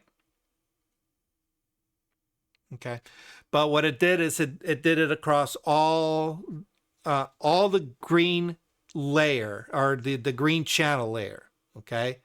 But because it's tied to the red and the blue, it's going to affect colors that are attached to the red and blue as well. All right. So now if I look at the yellow, all right, I can say, maybe I want a little separation. Okay. So I'm going to bring my green primary, all right, instead of going to the cyan, I'm going to bring it more to the lighter green, the yellow side. Okay. All right. And now I'm starting to get a little bit more separation. All right. And let's see if I do anything with the red. Oh, the red's going to make that little red tree pop. Okay. How much do I want it to pop? Okay. Yeah, that looks pretty good. And then of course the blue. All right. goes, from deep blue to kind of more of a sky blue, magenta, or not magenta, sky blue, cyan. Okay. All right. It's not this is weird way of thinking about it, because we're not taking a color and shifting it to another color. What we're doing is we're manipulating the underlying math. So it takes a little bit of tweaking to understand, what it does. Okay. So normally what I find is when I increase the saturation in my blue channel, it gives me an overall pop across the board on the entire image. All right. Because it just, it really just kind of deepens the shadows that much more. Again, it's hard to describe, because when I manipulate the blue channel, I'm not manipulating the blue color. Okay. That's not what I'm doing. I'm manipulating the what's the best way? It's definitely a math thing, but think of it as manipulating the contrasts between the three different channels, the red, the green, and the blue channel. Okay. When I add a little saturation to the blue, it's kind of creating that micro contrast in the shadows for me here. All right. Whereas the red and the green, it gives me a little bit more contrast in the warm tones. I don't know if that makes sense, And then the green's a weird one, because if we think about our sensors, we have twice as many green pixels as red and blue. All right, so the green is really going to have probably the most effect overall on your image. Okay. I find landscape images work really well with boosting the saturation on the green, but you're not going to get that kind of micro contrast that you would with the blue slider. Right. Again, it's not a logical way of thinking. It's not intuitive way of thinking with the calibration tool, but it's a neat little tool. Once you play with it and you see what you can do with it, it opens up a whole new level to your color manipulation. And I really do suggest spending time and playing with it. Okay. But I don't want to spend a lot of time here, because this is not what this is about today. All right. This is just a preliminary step to get me a little closer to what I want in my final image. Okay. So what I want to do here, all right, is we'll go to the color mixer. All right. And if we go to the mixer, if I manipulate, like, for example, the saturation of the greens, okay, and I pull the saturation level down, all right, you can see that I lost some saturation, but in very, very localized areas. Right here, I lost some. Right here, I lost some. And a spattering here, okay? But even more of a spattering in these areas, okay? And of course, right in here, all right? Why? Because green has a lot of yellow in it, okay? If I want to take all my yellow, all what I perceive as green and turn it to gray, I would have to also manipulate my yellow slider as well. All right. And now we can see that what visually is green to us is a combination of those two sliders, okay? So this is the same problem we encountered with the bird, okay? So if I want to manipulate just the green, I can't because it affects the yellows, all right? And now we see the yellows, what's left of the yellows is more in the orange range, all right? So if I bring that down, now I have desaturated everything that is remotely close to being in the green realm, okay? And all that's left is that red because there's no blue in our image. There's no purple or aqua or anything, okay? All right, so these three sliders is a very limited tool of doing any kind of color manipulation in our image, all right? So hopefully that kind of illustrates it. So what I want to do now is I want to create some contrast between the groups of colors in the background. All right, so let me reset everything. Let me go back to my calibration. I'm going to boost my let's see. We'll bring that down. There we go. All right. We're going to go to our color mixer and we're going to go to our point color. Okay. And these trees that I saw as being yellow, all right, they're not quite yellow here. So what I'm going to do is I'm going to pick something in the midtones, right? And we can kind of sort of see here. All right. And now you can see just by observing this little square right here, this square tells us a lot. This square tells us that the colors of our trees are already very saturated. They're way up there, all right, on, up here, all right. It's a short step from being fully saturated, all right. So our saturation level is already high, okay. And this point here tells us that we have a very bright color, okay? So what I want to do is shift it more towards the yellow, all right? So get it away from the orange. I want to go more towards the yellow, okay? Whoa, that might be a little bit too yellow, okay? All right, and maybe just darken it down just a touch. Okay, well, maybe not. Let's go a little brighter. See what happens. Ooh, I kind of like that. Maybe a little bit too much. Okay. All right. If you notice, I went straight to these areas first. Okay. Because it's easy. I just go, I want this color, and it hops over there. All right. But the one thing I'm finding is that it's this particular tool is a little bit system intensive. Hopefully they'll work these kinks out in future versions of Lightroom.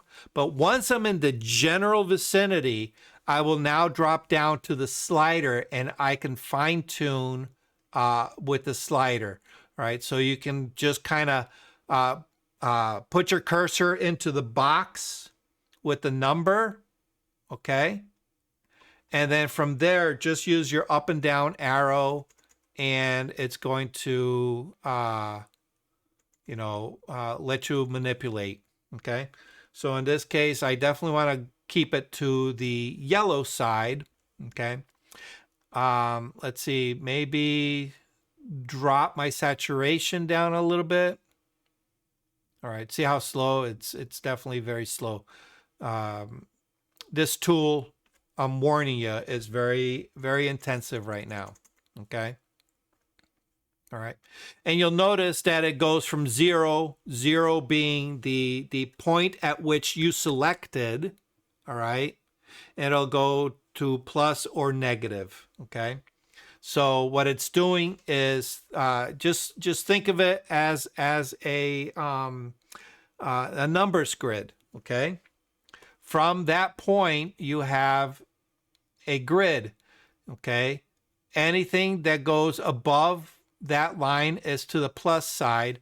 Anything that goes below that line is to the negative side. Okay. And then on the, that's on the X, on the y-axis, anything that goes here is on the negative, and anything that goes this way is to the positive. Okay? All right. So we're going to bring our saturation down. So we go to the negative. Oh, I don't want to go too far. Look at that. I only went down 8 points and they're already looking a little bit, duller. All right. So I may not even go, the saturation down a little bit. Okay. And then the luminosity. Okay. Luminosity. All right. Now, I'm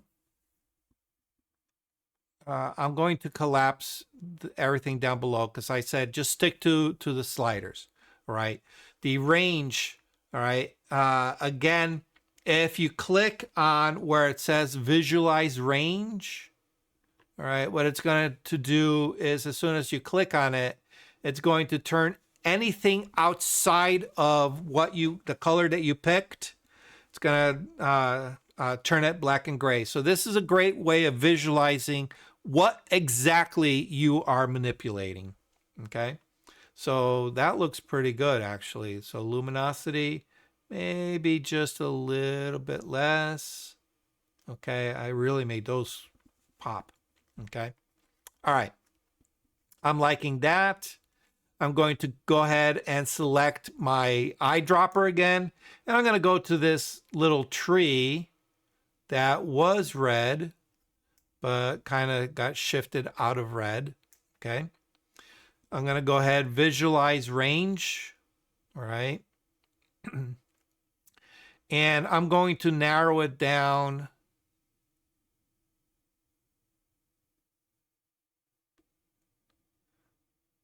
to just that tree. And we're getting a little bit, there was some heavy orange, more closer to red orange on the two sides. Okay, I minimize it as much as possible.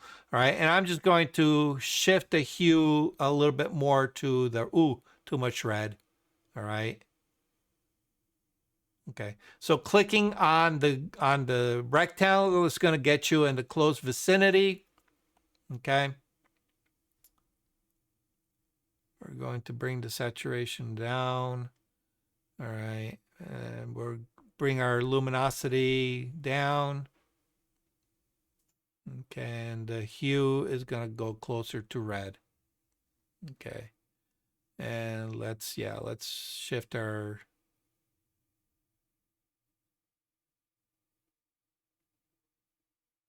there we go. A little bit more to red. There we go. Okay. All right, so now before, after, before, after. Okay. All right, now the nice thing about this is we can combine it with local adjustments. All right, so far I've done very global adjustments across the board to everything. All right, and if you notice that it affected my little pump house here.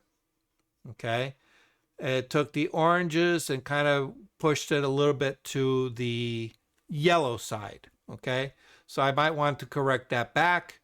But what I would suggest is if you got an image like this, think about doing local adjustments. Okay, so if we go to our local adjustment, our mask tools, which gives us our local adjustments, my favorite, of course, being a radial gradient. Let me just pick one here. Okay. Within our mask tool, they have now put, I hate this. All right, let me close up the tone. We don't need tone. We don't need color. Right here, we have our point color, and we have the same tools as in the global setting. What we're going to do is click on the eyedropper. I'm going to go ahead and pick a nice green here. Okay. And we're going to shift it more towards the orange side. Okay. Oh, come on. We're going to bring the luminosity up. We're going to expand the range a little bit too. Okay. And voila. We now have a tree that's no longer red. I'm sorry, no longer green. Okay. Where's my saturation? Hue. Let's bring the saturation up. Oh, too much, too much. Okay. All right. And we can say, okay, down below, we can say, all right, I don't want to target. All right. I do not want to target the deep shadow tones. So I'm going to pull the deep shadow tones away. All right.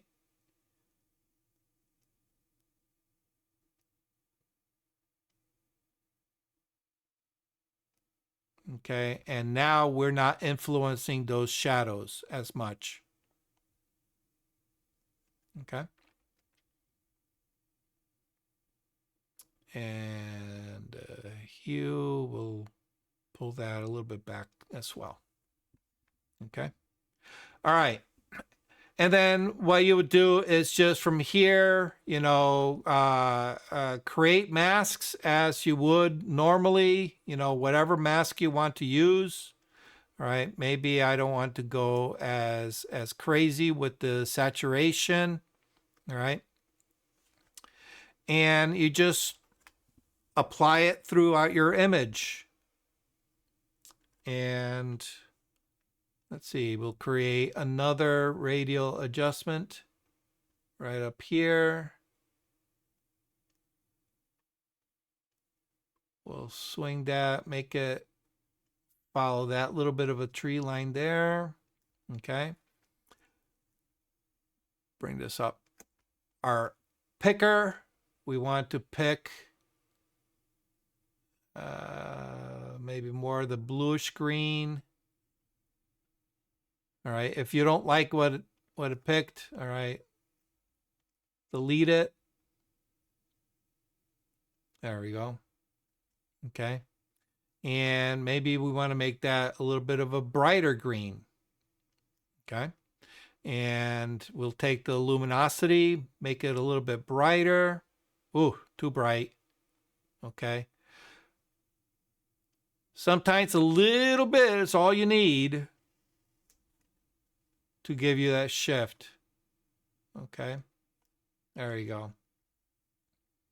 All right.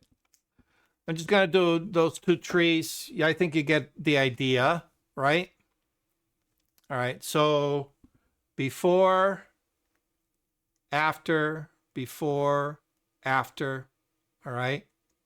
Just make your way through whatever it is that you want to, whatever colors you want to modify. And what that does is what we're doing is we're introducing a little bit more color contrast between one element and another in order for them to stand out a little bit more. Okay. All right. Let me do just one more. Let me fix that pump house. Okay. We're going to go to the pump house.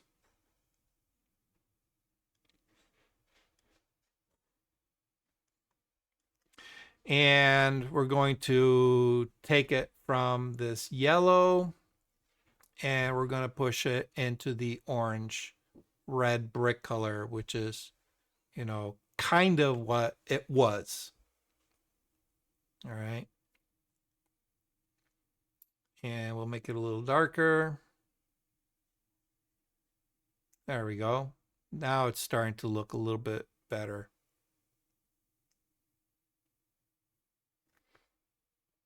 Saturation up a little bit. Yeah.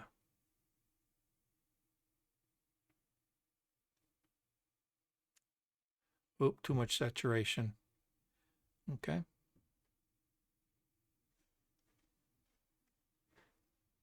I had it before. There we go. A little better. Okay. So, oops. Masks for after. All right. Before, after, before, after. Okay. Any questions on anything we covered? Learned a lot. I seen a lot of those things, there, but never knew how to use them. Wow. Yeah, like the die dropper. I see it in everything, but I never knew how to use it. Oh. Plus, I can Yeah. I can make it more precise. What's interesting what you did to that little building there. Mhm. Maybe it was because the way the sun hit it when you took the picture, but the way you did the after seems to look to me as if that's the way it's supposed to look in the first place. Yeah, so what happened is as I was going through the tutorial, I really wasn't paying attention to the pump house. So a lot of my global effects that should have been local were also affecting the pump house. Okay. All right. Okay, I get it now. So had I been in the frame of mind of, focusing on editing rather than focusing on teaching, I probably would have caught that earlier and corrected for that earlier in the workflow. But it passed by me, and, it happens. But it gave you an illustration of how you can use this tool to correct for certain problems as well. So,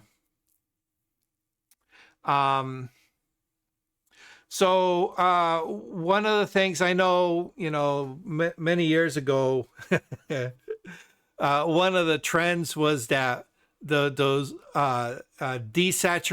desaturated images where only one color popped out in one little location. You remember those? Yes. All right.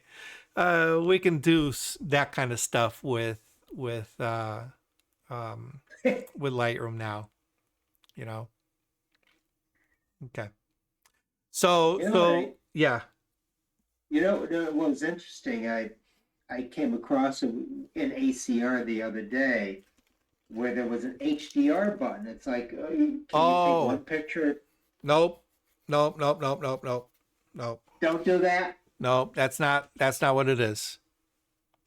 All right. Yes. They have added an HDR button. All right. It's right here in the basics tab.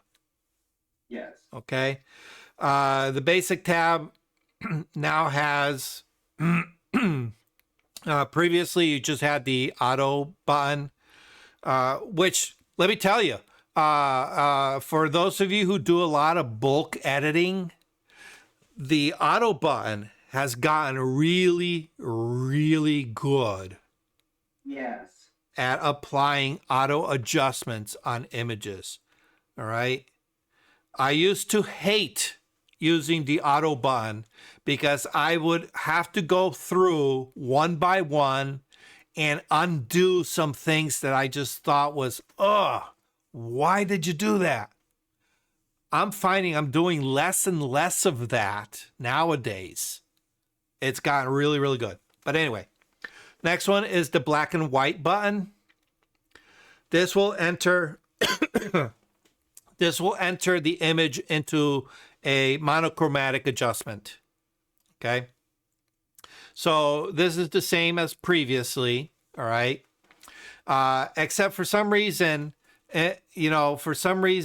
when you press the black and white, it just highlights it.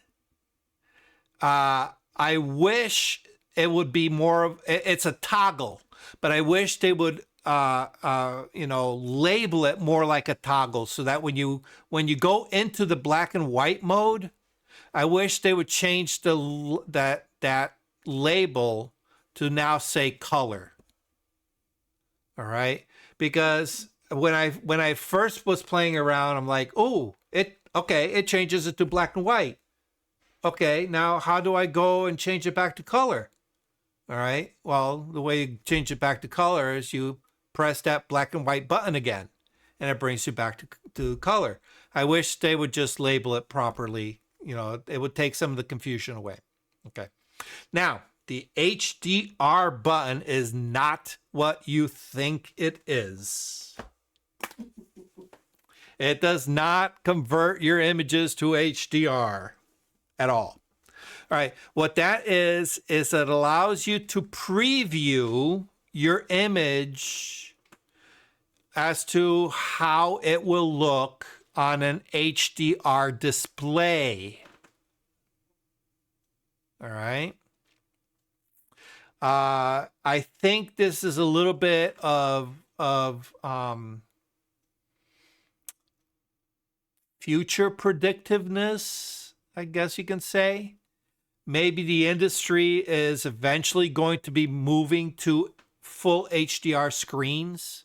All right, you know, because we went from standard definition to high definition to now we have 4K and 6K and 8K screens, right? Then we have standard standard color, all right, which is sRGB, all right.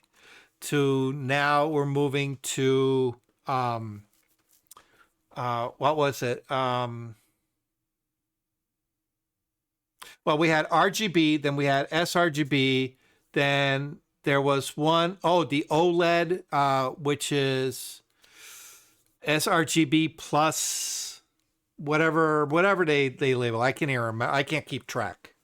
And then eventually they're going to be the high definition or high dynamic range screens. And what that's going to do is it's going to give you that better resolution within the shadows and the highlight end of the of the exposure range. Because remember, what we're looking at in screens is everything's backlit. Okay? Everything's backlit. So it's backlit with LEDs. LEDs have a hard time replicating the two extreme ends. All right? The shadow with detail, it has a hard time because what is a shadow with detail on an LED? It's a very, very, very dim LED. All right. And very dim LEDs technically it's very difficult to accomplish. All right. Because a minor voltage shift is going to create a huge shift in that shadow space. And we find the same thing on the other end in the whites. It's a short, very insignificant amount of amplitude where you go from being almost white to full white. All right. So those two spectrums, those two luminosity ranges on an LED are very, very difficult to pull off. Technology's starting to catch up. Okay. And, you know, they're starting to develop HDR screens. So this allows you to kind of preview what your image is going to look like on an HDR screen. And when you go into that mode, all right, what ends up happening is, see, next, hold on. All right, when we go into the histogram, come on, histogram, there we go. Okay. We're going to see our histogram has expanded. All right. This is our standard definition, and this is now our expanded high dynamic range. Okay. So we're gaining 4 stops of light range. Okay. So what happens is on standard definitions, this is our white point. Okay. All right. On a high dynamic range, our white point is going to move here. Okay. And everything that's literally within this range is going to get stretched out. Okay. And that is, you know, we're going to gain a little bit back on this end as well, although it's not really represented. Okay. So that's all that HDR does. Okay. If you do not have an HDR screen, if you are not creating work to be displayed on an HDR screen, you don't even need to touch that. Thank you. Okay. All right. I know we're really going over time here, but the lens blur is not quite in beta. It's just kind of like they call it the early access. Okay. And what that does is it allows you to kind of manipulate what is in focus and what is in blur. All right. A lot of the cameras, the older cameras, do not have any kind of depth mapping to it. Okay. A lot of the new cameras, especially a lot of the cell phone cameras, do have a depth map. Okay. And what a depth map is basically it's not quite radar, but think of it like radar, where it kind of sends out a signal and it tells it from the camera point, how far is your subject? How far is the background? What's in front? And it creates this depth map. Okay. Once that depth map is created, you can manipulate your focal plane along it. All right. Think of the old LiDAR cameras that were being developed where you can place your focal point after you took the photograph. It kind of has some of that same technology. Okay. But this allows you to kind of, say, okay, I'm going to create a point, right here. And from that point, what is going to be in focus and what is going to be blurry. Okay. And at what amount. All right. And I think we got a little bit in the one of the filters in Photoshop, but eventually we'll be able to say, okay, this is what kind of bokeh we want, and it's going to give you a lot more flexibility. But right now, it's pretty much, the amount of blur. So, if you want, and this will fall under that, the three things that you manipulate in every image. All right, you have luminosity, you have color, and you have texture. This falls under the texture. All right, by creating blur, you are softening the texture, which brings attention to everything that is in sharp focus. Okay. So this will allow you to really, fine tune after the fact. All right. So now, if you don't have, a 2.4 lens, you don't need to worry about it.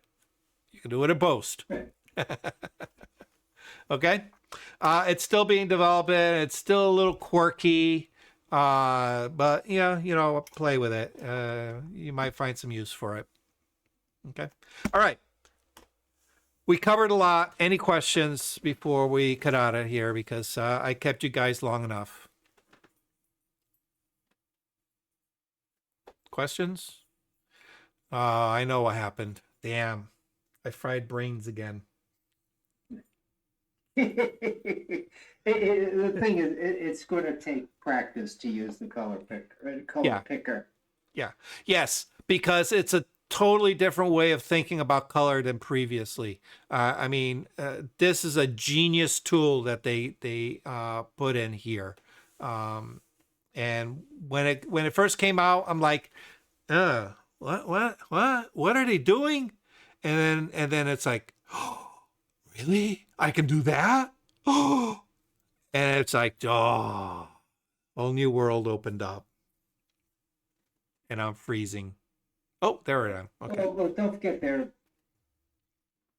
how many colors are there out there? Let's say, I mean, if you say yellow, there's so many different types of yellow. I'm not an artist. There's so many different types of yellow. Yes. So if you have a picker and you pick that, it's like it seems to me, okay, this is what we want, instead of just saying the word yellow and going with Yeah, it. exactly. Exactly. And like I showed you, you said green. The parrot. There wasn't green in it. It was yellows. Yellows and blues.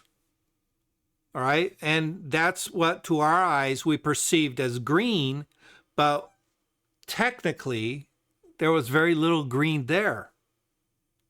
It was a bunch of yellow and blue pixels.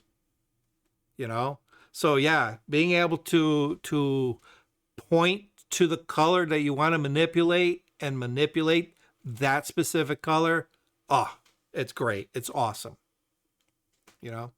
So all right, any other questions? I really just have a last comment. Okay. That wasn't it. Part of the reason I don't have any questions is when you're going over some of this stuff, I was thinking to myself, I would never even at first think to consider that I needed this kind of tool. Or Yeah, that, yeah. what I would do with it, till you see it in operation. That's still going to take a while for it to sink in because these guys, where their minds are at coming to think up some of this stuff Right. Oh yeah, exactly. out there. I just wonder what kind of focus groups Adobe does. I mean, they have to do focus groups. Oh, Yeah, I'm sure they do. Absolutely. Absolutely. or what they also do, they go bang out using topaz and saying, well, you could do this with topaz or Yeah. whatever. And yeah, how can we add this into Adobe? Right. Yeah. Yeah. Yeah. Well, I'm not familiar with, some of these other third-party programs, so I don't know how close to, a product like Topaz uses this. You know, uh, does Topaz I have? I just threw out the word topaz. Oh, okay. But there's so many. right.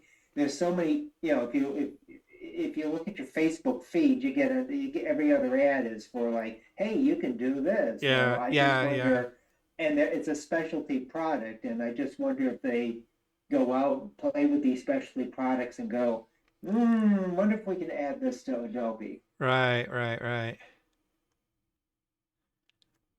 Okay. All right, guys. Department dedicated to it. Yeah, yeah.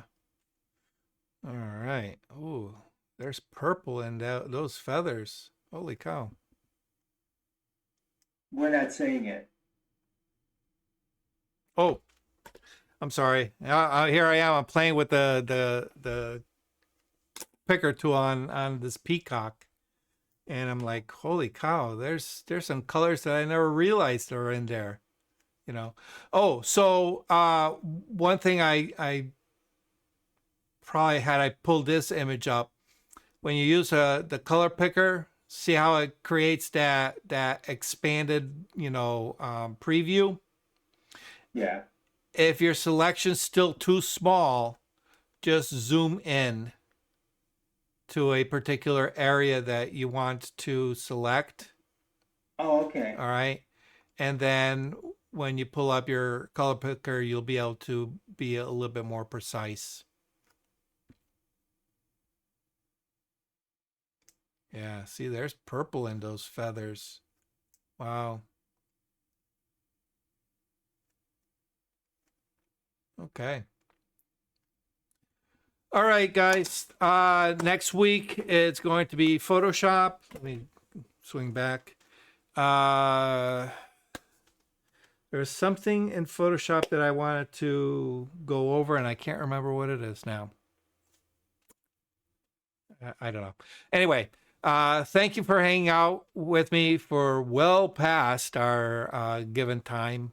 So I hope I didn't fry your brains too much.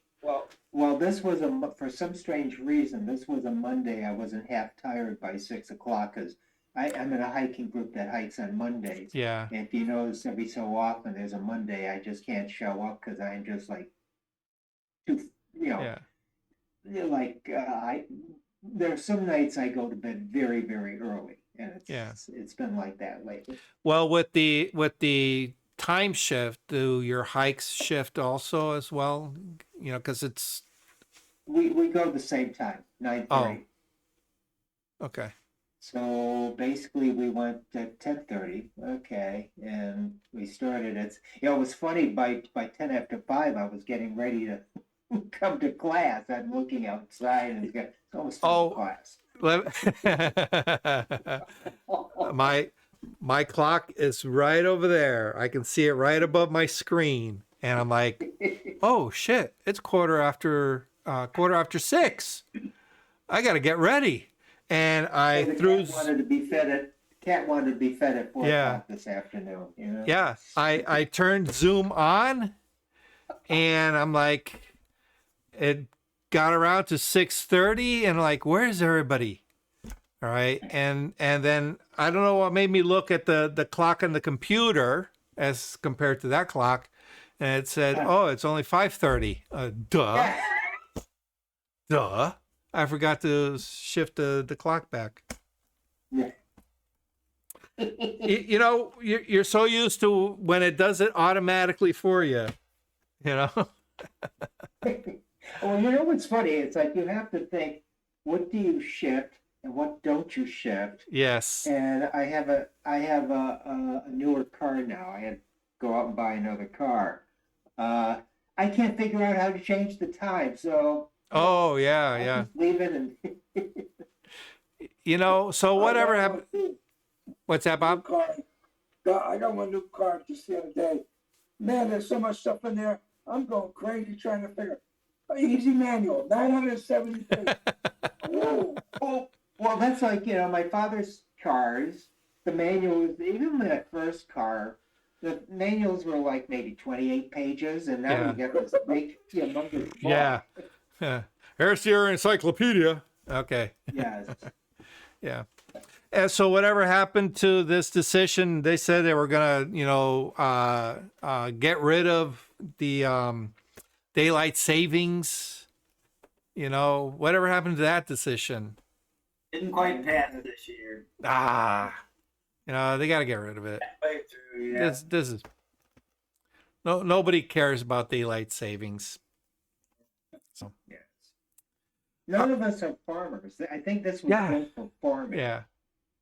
I mean, you go through any of these rural towns, there aren't any farms anymore.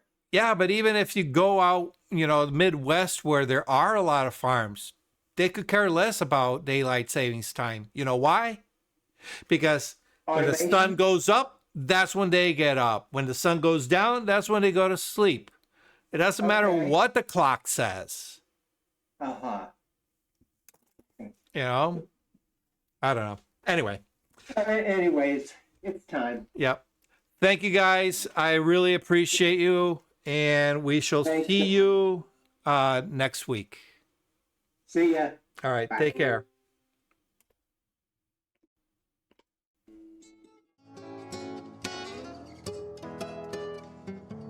Welcome to Learning Photography with Duck.